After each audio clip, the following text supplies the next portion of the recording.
So here we are in a park with, as you can see, geese, and there are ducks in there as well that you can't see.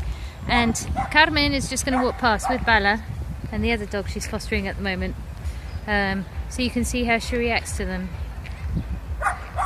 We've been walking around a little bit and she's very interested in them. She's looking at them. She would go under the fence to get to the other wire fence. There she is, really looking at them.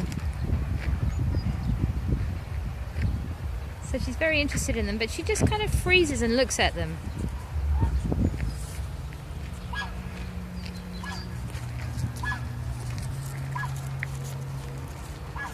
So she's marking them, she's pointing, she's telling us, or setting, of course, because she's a setter.